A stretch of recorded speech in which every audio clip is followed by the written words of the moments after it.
Welcome to the Awakening webinar series, where we seek to infuse the movement with voices and resources and inspiration for today's challenges. I'm your host, Michael Guzman. I have the pleasure of being here with my good friend, Andrew Chalmers. Andrew is the founder of Take the City, a ministry in Columbus, Georgia, that really seeks to mobilize and unite churches around evangelism.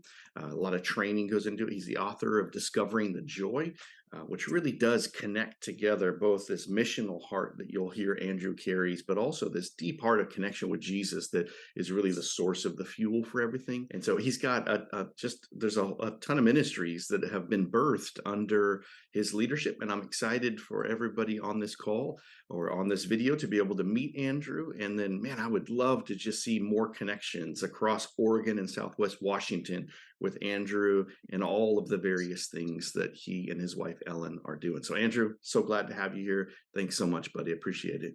Well, hey, Andrew, I know most of our listeners aren't going to know you. I've had the chance to be able to spend a lot of years, knowing you in a lot of different settings. We've crossed paths in a lot of ways.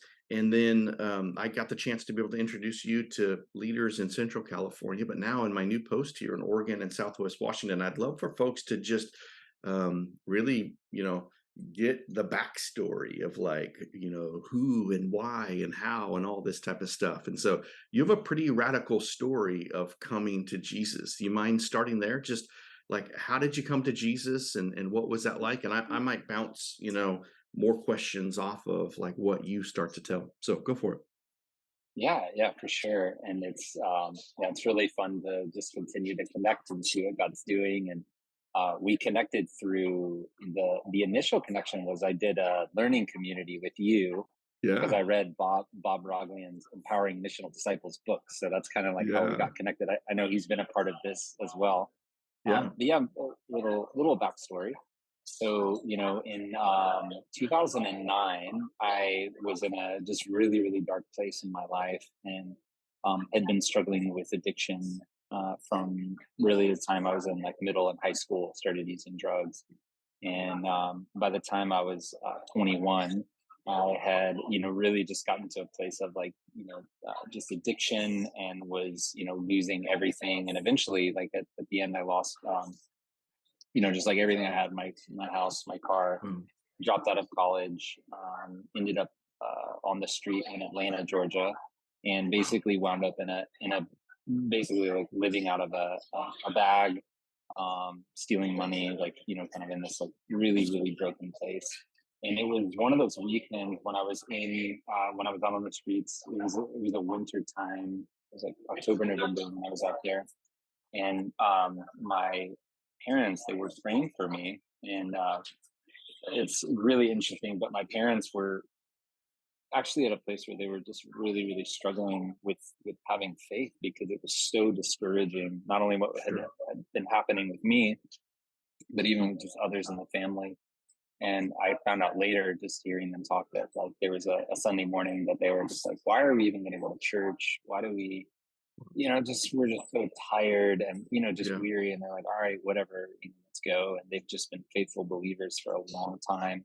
And they went to Sunday school that morning and they just got open and vulnerable with their class. And they're like, guys, we don't know where our son is. We don't know if he's Mm. alive or if he's dead.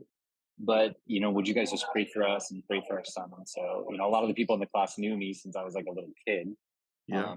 But anyways, they prayed for me. And then after that, this guy came up and he's like, I don't know if you've ever heard of Teen Challenge, but Teen Challenge is a program that's, really great. It's a long-term program. If you ever need it, talk to this guy. Well, 3 hours later, I just called him out of the blue. And to this day, I was on drugs. So I don't remember. Wow. I can't remember exactly why, but I randomly called my dad, maybe 3 o'clock that afternoon.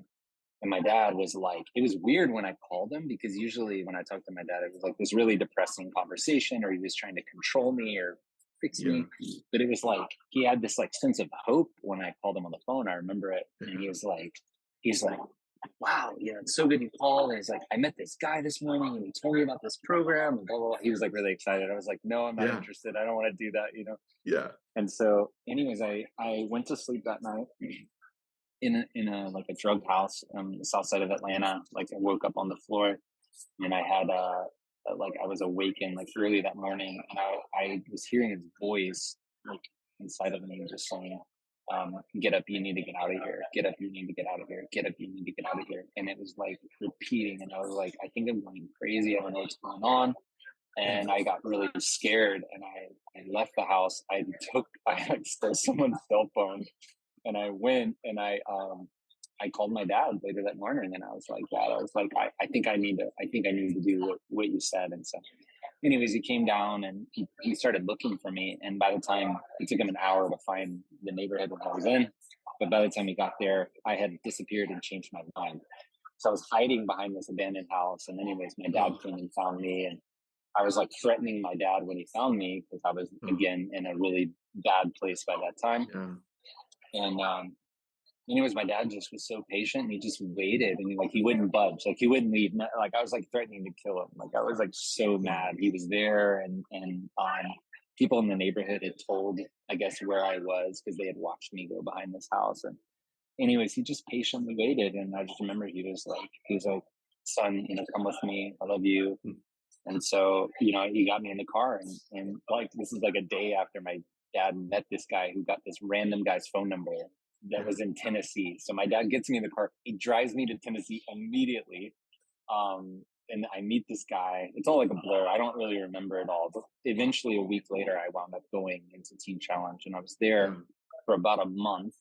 And when I was there, I decided that I wanted to leave because it was so hard and I just wasn't into it. I wasn't really open to what they were sharing. I was just really closed and really like just angry with people Hmm. of faith and Jesus and all. Like I wanted Yeah. nothing to do with it.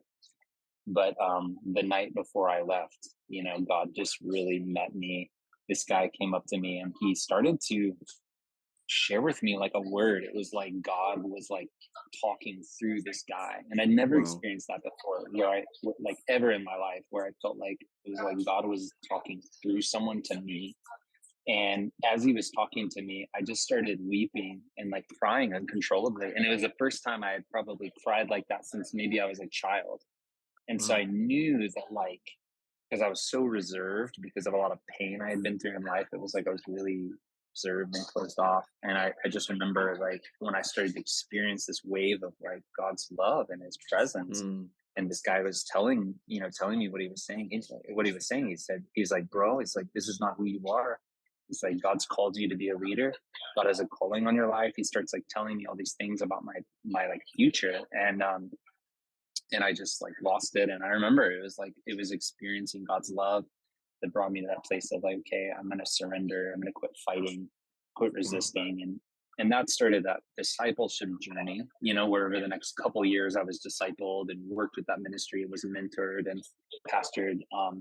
And so, stayed with Teen Challenge till, for a number of years and really, gave back to the ministry that saved my life. And that's where I was like, that's where I learned how to read my Bible and have a quiet time and how to pray and how Yeah. to share the gospel with others. And um, it's just amazing. That those early years were so formative, and it was really through Teen Challenge too that I was able to go through some like leadership training, and like they were just really invested in me and set Yeah. the foundation that God has used, over the past, 7 or 8 years where we've been building Yeah. ministry and working. It's really all built on what I got, and it was free. Like when I went to Team Challenge, they never charged me any money. It was, Wow. yeah, it's just crazy. So, God really used it to intervene. And one of the big parts of my story too is just my son. I have an older son, he's 15 now, but when he was born, like I wasn't allowed to see him. I wasn't in his life for a number of years, but because of everything that happened, like there was just so much restoration that happened with him.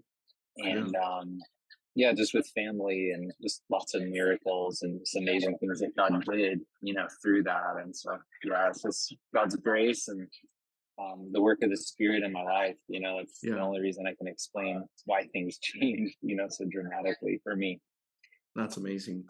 So, like at that point where you had that word from this leader, you sounds like you were kind of resistant for that first month, but then this was the turnaround moment. Was it still up and down after that, or did that moment really kind of crystallize things and it was just an upward trajectory? What was that like?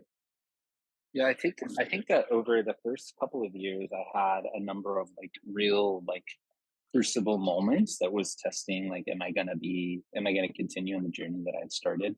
And I Yeah. think like, maybe 3 or 4 months after that experience, I remember hitting a wall where I got in trouble for something that was really, really stupid, but like it Mm, was a rule, whatever.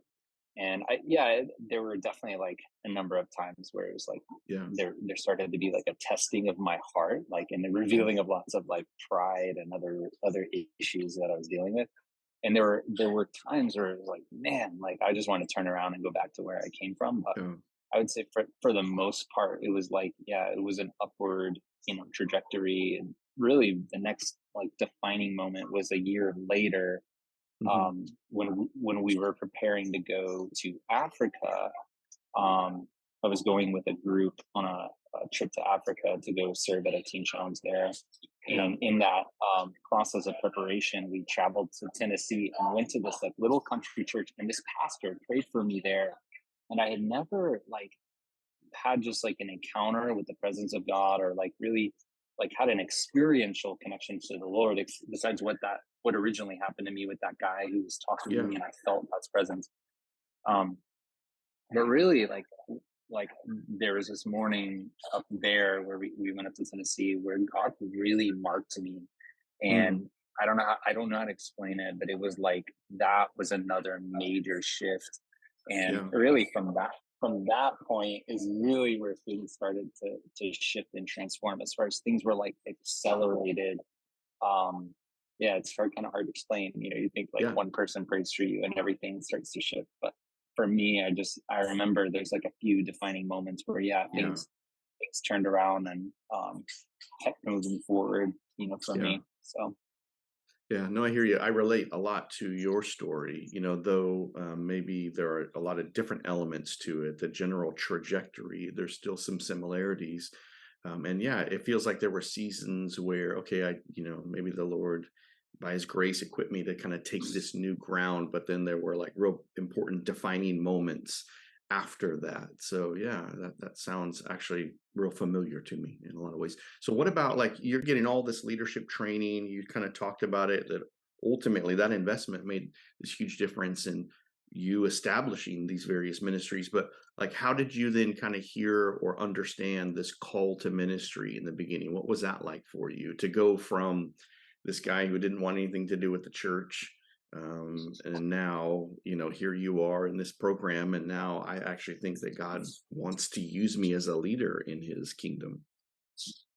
yeah, I remember it clearly, after having that sort of marking moment. Some of the leaders that were around me came to me and said, "Hey, we have this program after the program that you can enroll in now, Hmm. and it would start in your 6 month, and it's a leadership training program that you can do, but you have to commit to 6 more months afterwards." And I was like, "Oh, that's the last thing I want to do. Like, I want to get out of here as quickly as possible, and go back to life, and Yeah. and I remember like there's this like the Lord was like, "No, I want you to do it." And I was like, "Oh, okay, I'll do it." So I did that program, and then basically after that, I continued to enroll. They had a 4 year leadership track that you could do Yeah. for their leaders, and I just kept doing that, and I never ended up going to Bible college because I was already enrolled in this other program. Hmm. And what's funny is like now with hindsight, I really realized that like with the Lord was calling me into ministry, but like the primary role that I fulfilled has had way more to do with like leading people and organizations than it has with like week in and week out teaching the word, theology. Yeah.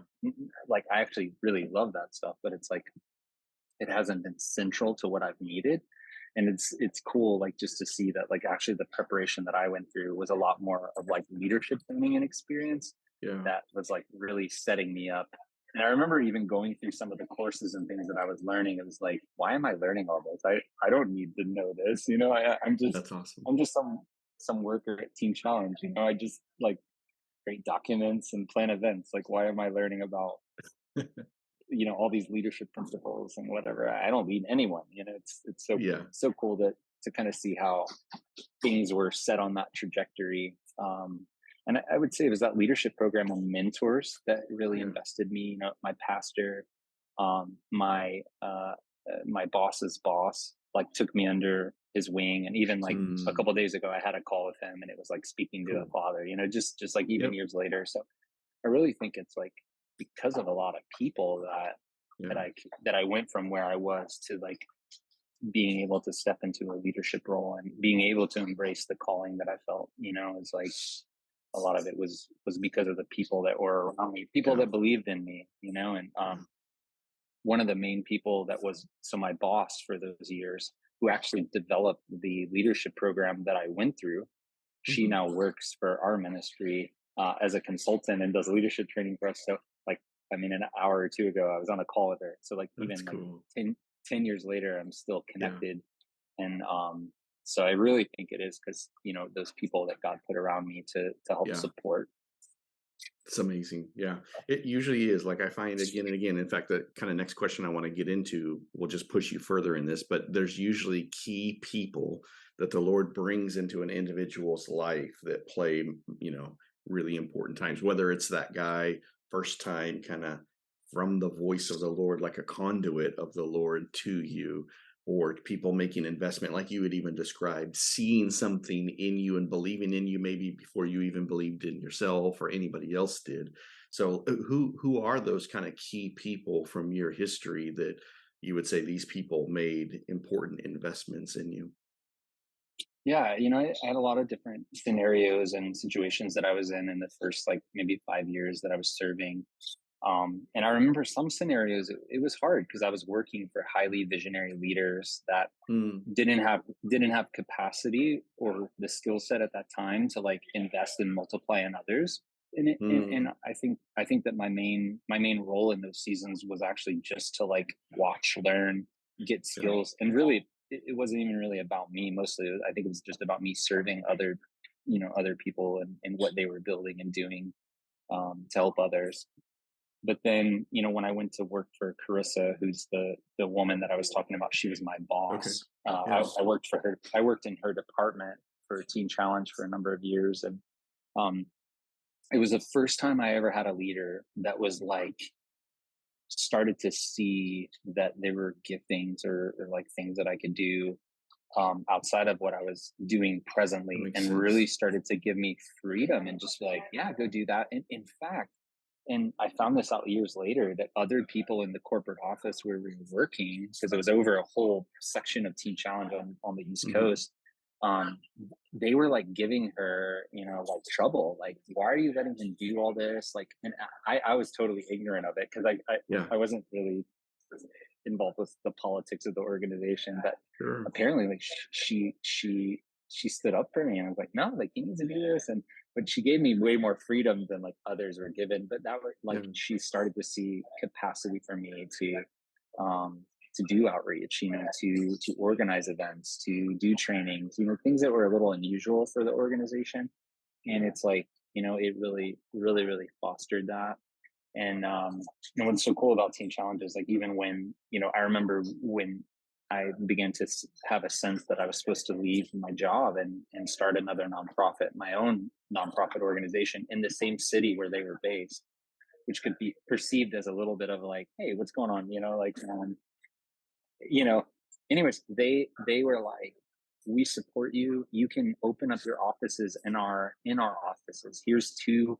They gave me two areas of the office. Like we had access to their printers, their white. Like basically the first couple years, they hosted us, as a like as an organization. And so I think just like I was really blessed to have, that, type of help.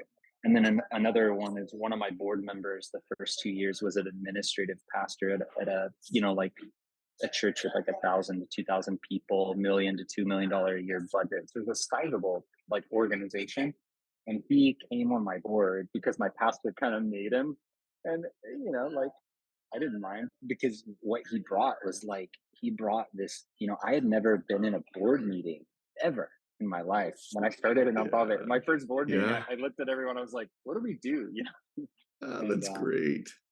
so just having like mentors like that even Yeah. were like not just on the spiritual side, but like practically, like, here's how you do a board meeting. Here's how you set up your budget. Here's like our books, just a lot of stuff like that I don't know. So those were Yeah. some key people that helped me and believed in me and empowered me. Yeah. And then, of course, there were people that really challenged me along the way, and of course, that was helpful as well.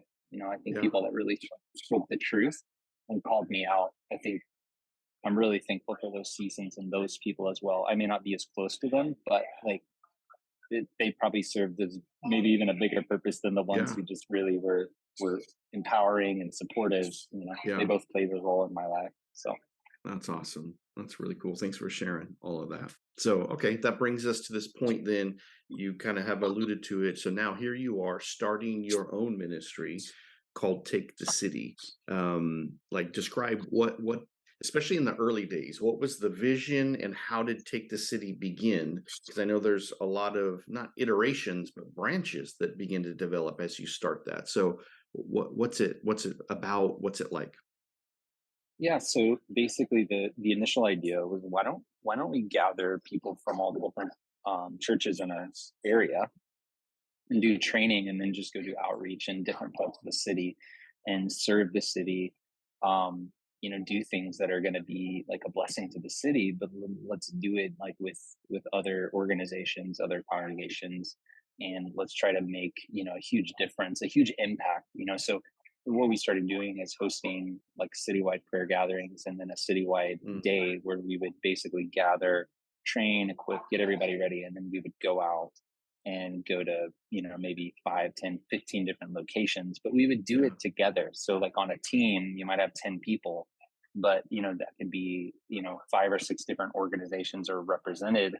And so that's how we got started. So when I stepped out of my full-time job with Teen Challenge, it was kind of hard for me to imagine, like, okay, so I'm full-time organizing this outreach. Like I didn't even really have a vision or the full picture when I stepped out.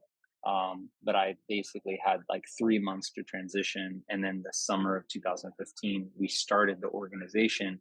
And it wasn't until after I stepped out of the position, quit my job, lost my salary, lost all my benefits, totally stepped out on faith, started a nonprofit, didn't know what a board meeting is, didn't have a donor base. Like you just stepped out. And it was like, once I did that, it was like, okay, here's the next steps. And so then what followed was like, we started to get more and more vision for what the organization was to do. And like the, the closest thing that I could compare more of what we do to like other organizations would be like almost like imagine like a dream center. If you're familiar with the Dream Center in LA, Dream Center Yeah. in Phoenix, they're an organization that serves through multiple different programs and works with a lot of different churches to serve the underprivileged or to do outreaches to reach people that are maybe in addiction, help them get out, stuff like that. Yeah. And so kind of what's evolved is not that we are not a dream center, but like in a Hmm. sense has developed like an organization. I would almost compare more to like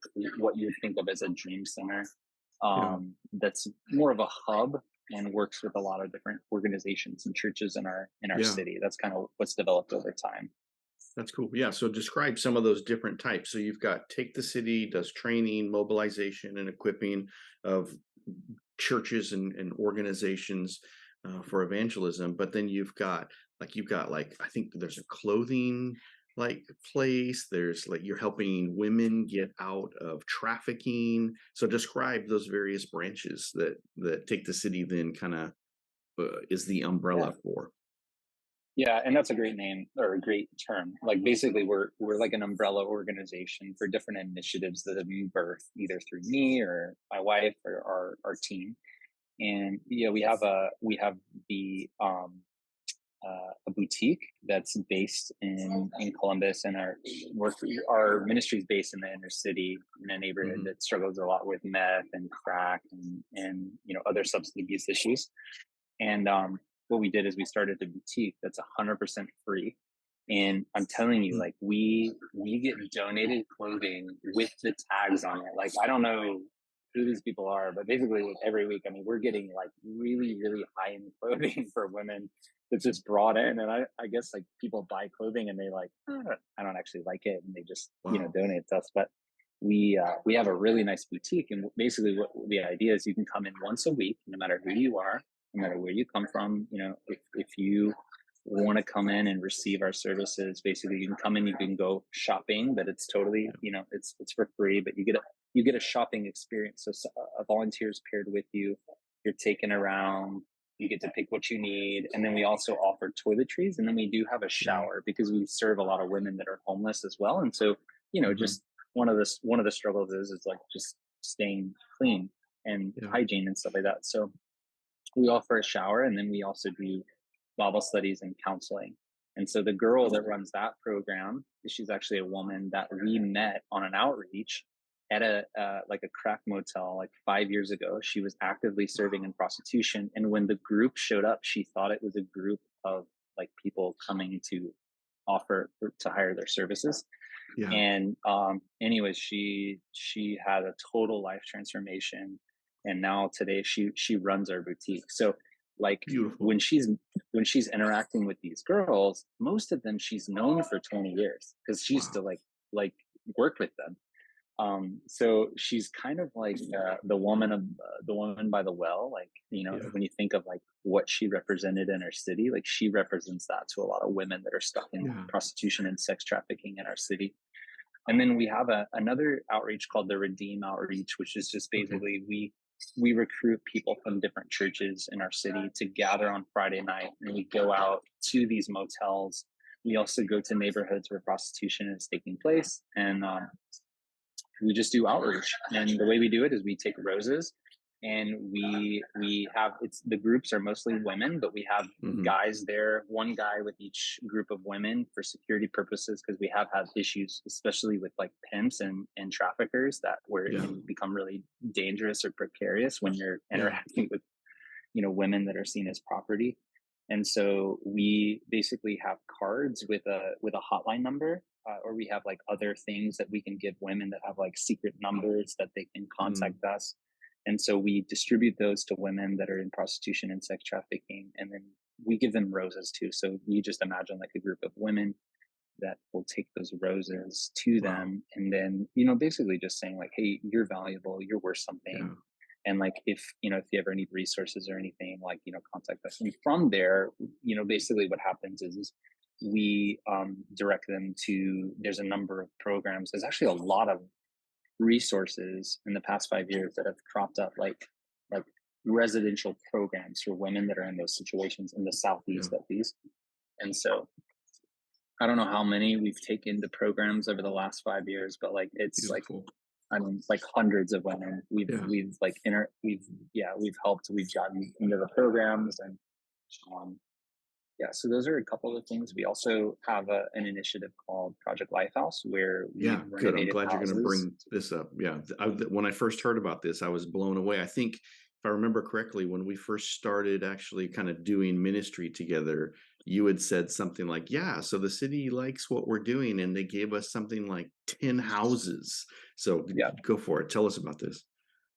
Yeah, another thing that happened is actually, the year after we started, um, in 2016, I started to get a vision that was like, we were working and serving in a lot of inner city areas, and I was like, I really wish we could be like more embedded in these communities and make it like a much deeper and long lasting impact through relational connections. And the idea was like, man, what if we actually like moved people into the community as Yeah. representatives for what we were doing? So just wrote the idea down, mentioned it to my board, and we just kind of were like, yeah, it'll happen, what'll happen. Anyways, through a series of events, our first house was donated to us, and we didn't even ask for it. This guy I Mm. just got connected with like through a series of events. I'm not going to tell the whole story for the sake of brevity, but it was supernatural. And we end up, he's like, he gives us this house. I didn't even believe he was telling the truth when I first met him. I was like, you're gonna just give me this house? And anyways, he gives us this house. He's actually a board member now, which is amazing. Yeah. But he gives the house, and when we started renovating that house, it's actually, it wasn't the city. It was another woman who was a part of a trust that held Hmm. properties all over our city. And she said, "Hey, Okay. I saw what you guys are doing with this renovation." She's like, "Would you be interested in more houses?" And I was like, Mm. "Yeah, sure. Hold on one second." And I put her on speakerphone. I was like, "Listen to this lady." And she's like, "Yeah." She's like, "We have a number of houses that we'd like to donate to you guys for what you're doing." And I was like, "Okay, cool." And she's like, "I think we're going to give like anywhere between 25 and 30 homes." And I was like, "Oh, 25 to 30 of them." Okay. And so she actually ended up donating 27. And so, basically in like 1 year's time from the time that we had this idea, without like, we never went and told anyone we needed houses. Yeah. We never did like a fundraiser, anyways, we were given all these houses. And so what we did is we sold some of the properties, and we Hmm. used some of those funds and then raised other money. And so we finished five. So we selected the five neighborhoods that we really wanted to focus in on. And today what we have is we have families that have adopted the communities and they live there full time. They serve those neighborhoods. They run community gardens. They do, Bible studies, outreaches, different things like that, cookouts, all kinds of stuff. But then we actually connect them with a local church that wants to work in the inner city, but wants sort of like more of a on ramp or a connection to serve, and wants to do it for years and not Yeah. just pop in once a year for Christmas and then Yeah. Yeah. show up next Christmas. And they were like, the churches that we work with are ones that are like, we really want to focus on like an area of town, and we want to go really deep, and we want to build relationships. And so we have some church partners that are, really uh, come alongside of these families and these houses. And we're seeing just lasting, transformation in the Beautiful. communities. Um, and then we also started a coffee shop that's kind of Yeah. essential part of our ecosystem now. And so we started a business. Um, and it's just like a regular for-profit, cafe called Harvest Coffee. And then connected to the coffee shop is actually a place of prayer. And what it is Monday through Saturday. It's open from 7 a.m. to 7 p.m. and anyone can Okay. come in and pray. Sometimes there's people like leading a time of prayer, maybe leading a time of worship. Other times it's just there available. So we have people pop in, every day throughout the day, and they'll just go in and take some time to meditate, pray, read the word, stuff like that. Yeah. And sometimes people need prayer, and we're like, come on, let's go in here. And so we Yeah. pray for people. That's what Cindy, the lady who runs our clothing closet, you see it happen almost every day. She's got a girl in the back getting clothes. The girl Yeah. starts to open up. She's like, come on, we're gonna go pray. And so you'll see her just take one or two girls, Beautiful. and she'll take them up to the prayer room, Yeah. and they'll pray for the lady. And yeah, so that's some of the like the ecosystem of what's happening. Yeah. And it's all through partnerships with volunteers from local churches and pastors and leaders. And so it's a very ecumenical, united, kind of expression. Yeah. um and we've had trouble with that over the years. We're in the deep south, like deep south. Our community is deeply divided by race. It's 48% African American, Yeah. 48% Anglo white, Caucasian, and then some other minorities. But there's still a deep divide in our city.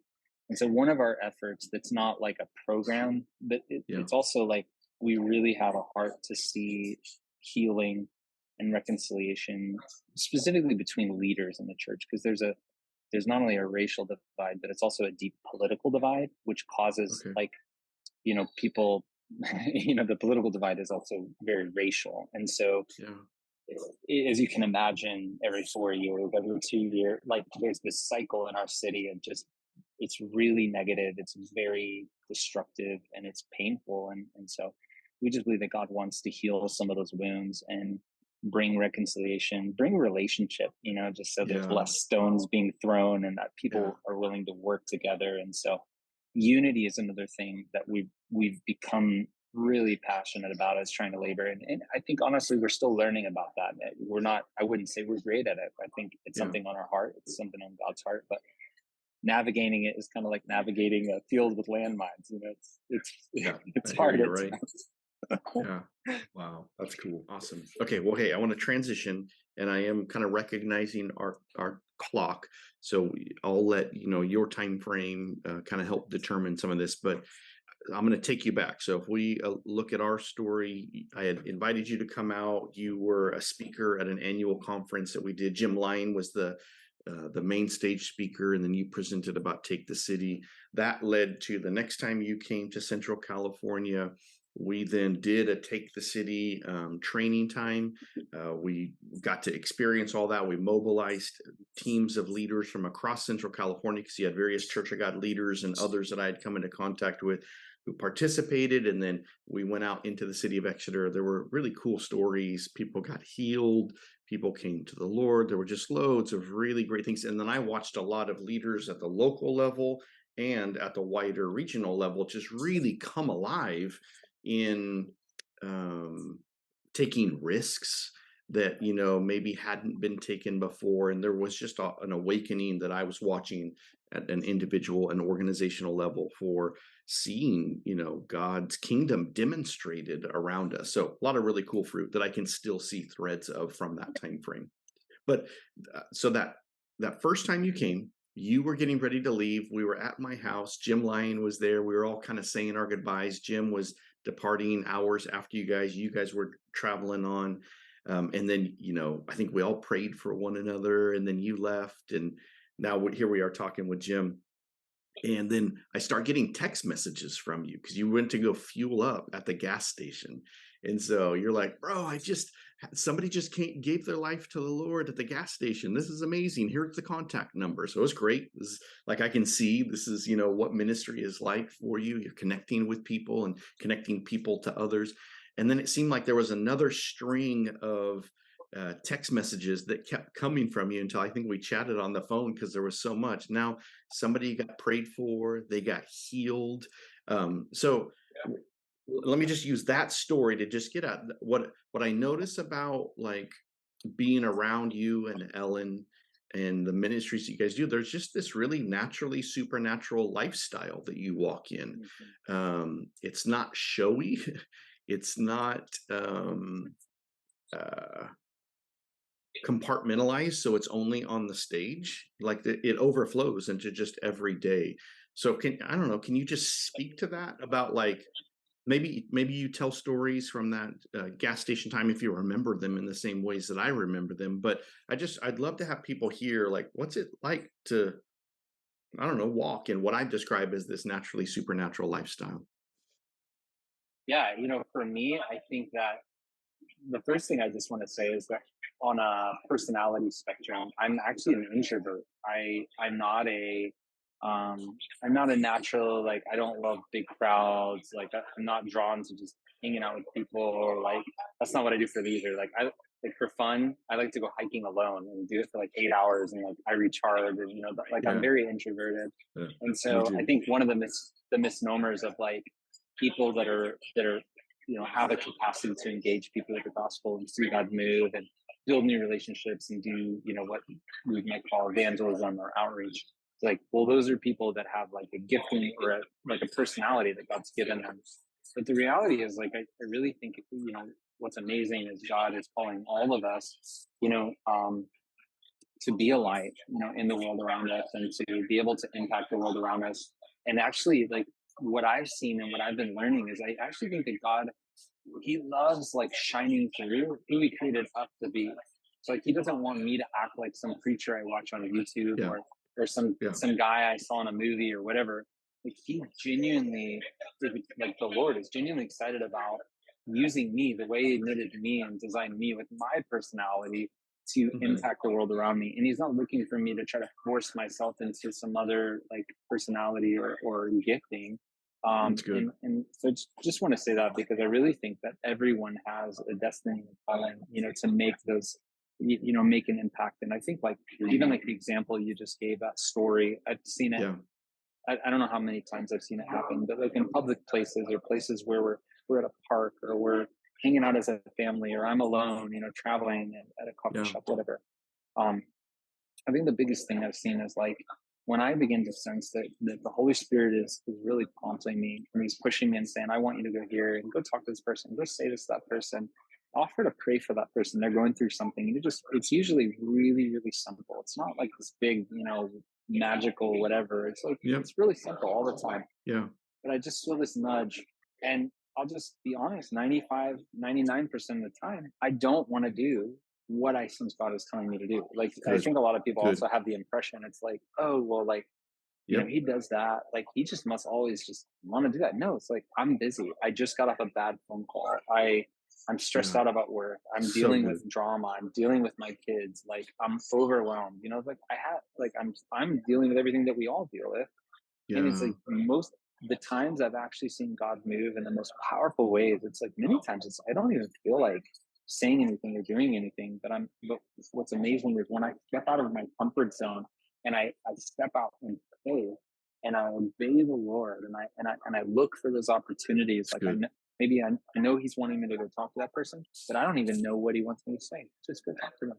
And so I just Yeah. go over and I step out in faith, and maybe it's awkward at first and I don't even get Yeah. why. And sometimes I'll leave those conversations like, why did I tell that person? That didn't make sense. But many times what I experience is when I step out in faith, God, in the person of the Holy Spirit, is deeply attracted to faith, to Yeah. people that are willing to take risks and step out of their comfort zone. And what I've experienced, like at that gas station, what happened is there was one moment of stepping out of faith, and it launched a ripple effect, because ultimately what I experienced is God showed up there. Yeah. And like, I don't know if you've ever been in a worship gathering and you could sense the manifest presence of God, like in Yeah. the church. You're like, and it doesn't happen all the time, but sometimes you're like, this is the Lord. Like, Yeah. I sense God.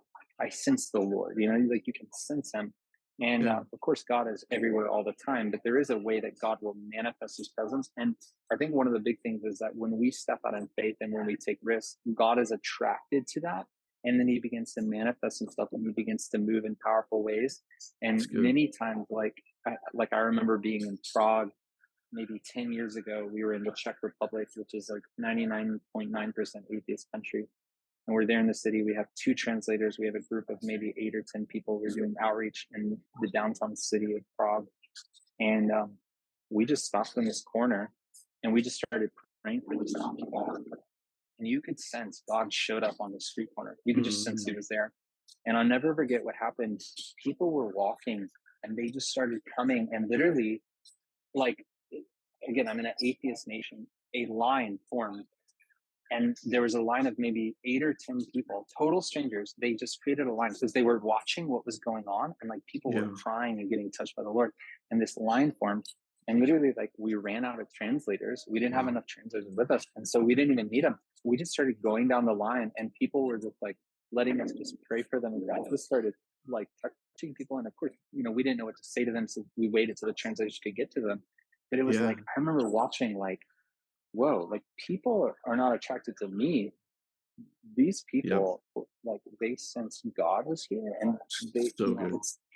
it's the desire and the longing of their hearts is the one who made them, the one who they Yeah. were created to connect with. And so, anyways, that's like really what I've sensed. And so I just would encourage people, I think, that are leaders, especially, that want to encourage people to step out on this, is just, I think, just really teaching people to step out and take risks. Because I think when Yeah. even if we don't feel like we have all the training or all the theology, Yeah. I think even with where we're at, you know, God can use, God can use it. And, Yeah. He just wants us to be obedient, with what we have, even if it's just like the demoniac that Jesus, healed, Yeah. in on the Sea of Galilee. He didn't know anything. He knew one thing. Like, his life was changed by Jesus. And Jesus said, go. Like, he wouldn't even let Jesus like get on the boat and follow him. Like, he said, you can't be my disciple. You know enough. Just go tell everyone. It's like, whoa, maybe we don't have to complicate this as much. Maybe He wants us to grow in our theological understanding. He wants us to go deeper in the Word, but at the same Yeah. time, with what we have today, He wants us to start using it. And the more we use it, the more Yeah. we'll experience God teaching us and showing us things. And um, Yeah, but I still every day, every week, I have to challenge myself to Good. continue to live that lifestyle. And in the book that I wrote, Discovering the Joy, again, this is not a Yeah. plug at all for it, but like if you want to just boil down the whole book, the book is basically this one idea that that we were created not just not just to receive, but also Hmm. to participate with God's work in bringing the kingdom. And that fulfillment in life, we cannot actually be satisfied as on our journey with the Lord as disciples of Jesus. We will never be satisfied just receiving from Him. True satisfaction will come from receiving from Him, but also taking what He's given us Yeah. and giving it to others. And it's steps of obedience, it's stepping out of faith, and it's sharing what He's given us. And like when we combine those two, Yeah. we that's when we truly find like a fulfilling, satisfying life. And so yeah, I just would encourage people just to keep pushing people to Yeah. step out, because God wants to use them in powerful ways. That's so good. I love it. Yeah, even just I'm going to summarize just a couple of things that I'm hearing you say. Just the obedience is an important part, and that's even an act of faith. I like how you described that just God seems to be attracted to that faith. I like how too you went into, I'm not an extroverted person.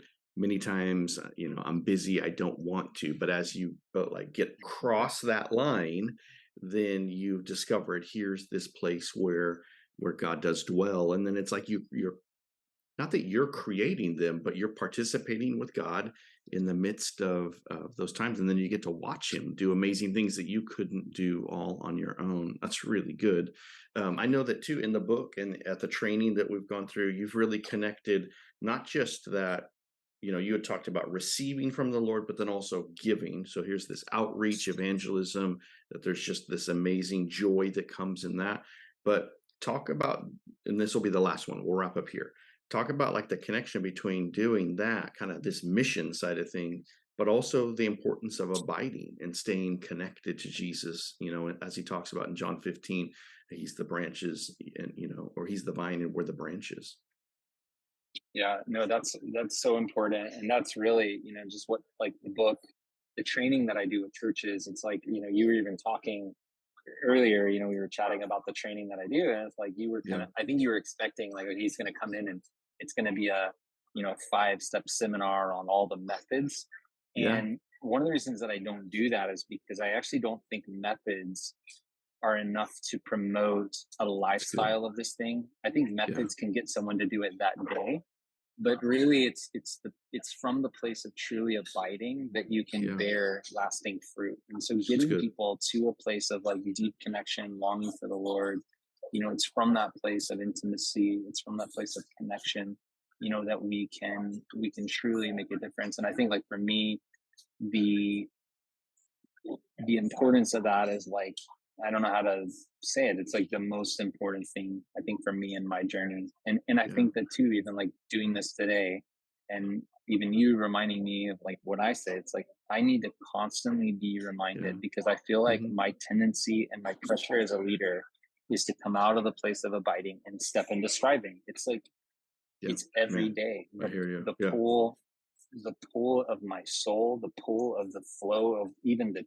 like I would say, the church world, the Hmm. just of course, the business world and all that stuff. But I'm just saying, like the Yeah. draw, almost everywhere around me, I see this like demand, like promote yourself, become bigger, become better, strive. Like you got to be something, you got to do something, and it's like, and the Lord, He's like so the opposite spirit. He's like, no, Hmm. go to the secret place. No, like hide away with me. Yeah. No, like don't take don't take the seat of honor. Take the last seat, and then you'll get promoted. And if you get promoted, like that's your honor. It's like it's all Yeah. these like opposite principles and realities, and it's like the reality is like right now, even in our lives, like we're seeking the Lord. That as we abide in Him, like we're going to continue to see, fruit. And I think like I can think back to examples and times where we really saw the Lord do amazing things, and it was truly connected to abiding. Let me give just a quick example. Yeah. A Do it. couple months ago, we were in Jerusalem, and I was I was like, I was on like burnout mode. I was so Mm, tired because I was in language school, managing stuff in the States and also doing work there. And I remember just feeling like, man, I just feel so like fried. And yeah. I felt like I needed to just go to this house of prayer. And so I remember I was just like, I went there all morning, and I get this call from Ellen. And like while I was there in the prayer room, like I just, man, I was deeply, deeply blessed, like in a very Mm, profound way. Like God met me and just spoke to me with his word. And like it was like probably the most refreshing moment I've had in a long time. yeah. And I was like, wow, that was amazing. And I get done, I turn my phone on, and Ellen's like, you won't believe what just happened. She's like, I was at this park, and this couple, they're like, I'm not going to go into all the details, but they're this, Sure. really hard to reach kind of couple. And they approached us, they became friends with us, they invited us to come over to their house next week. Like they Yeah. said they wanted to hang out. And like, anyways, it's like this huge opportunity that's like extremely rare. Like Yeah. came to us to bear Yeah. fruit. But it was like in this place where I was like, I was deeply like in an abiding place. And God, I think God would allow that to happen simultaneously, where he's like, you see, like if you want to work in this place, like you will only bear fruit when you stay abiding in me. And I was like, So okay, good. Lord, I repent. I'm sorry for striving. I'm sorry for trying to Yeah. make stuff happen here. It's Yeah. like, Yeah. he's like, no, if you want to work, it's, a place like that. And I would dare to say, the Pacific Northwest, it's Hmm. exactly the same. If you want to bear fruit in the Pacific Northwest, like you, you can't make it happen. It is a hard, hard place. Yeah. It's only going to come from the place of abiding. It's only going to come by God's supernatural intervention. And, I think it's a lesson we're all learning. But yeah, that's kind of that's my, It's good. that's what I teach, but it's what I continue to learn. So, Yeah, right? Isn't that so often the case? That's good. Well, yeah. let's wrap up right there. That's a good word to close out on. And I like the way that you framed it back with the Pacific Northwest. It is a different territory, similar. I don't want to put Jerusalem and the Pacific Northwest on the same exact plane, but just you talked about it's not fertile soil necessarily. And if anything is going to happen, it's going to come from that position of abiding and the Lord moving in advance and then following him in it. So, man, thanks so much, Andrew, for the time to be on this call, for sharing your story, for unpacking so many of those things. I've always appreciated all the time that we've gotten to be able to spend together. So thanks, those of you that are watching this call. I'll put in the show notes many ways that you can connect with Andrew. If you want to invite his team to come on out and do a Take the City at your church or in your region, I'd love to be able to have you do that. I'll do the plug for Andrew. If you want to get that book, you're hearing a lot of the elements that he's talking about. That'd be a great resource to be able to dig into. And again, kind of look at things in that upside down kingdom way. Especially for Church of God folks who are looking to be spirit led, who are wanting to see the things of unity, many of the things that Andrew carries. I think it would be a great resource that way. Andrew, any final word as I get ready to wrap that up? No, I just think, yeah, thanks for having me. And it's always, Awesome. always great to connect and have a chance, I think, to do this and just be able Yeah. to share. And it's even like kind of like processing for me. So it's been Yeah, fun. right. I hear you. Yeah. All right. Well, thanks, Andrew. Bless you. Thank you guys for watching. Have a great day. Thanks for watching the Awakening series.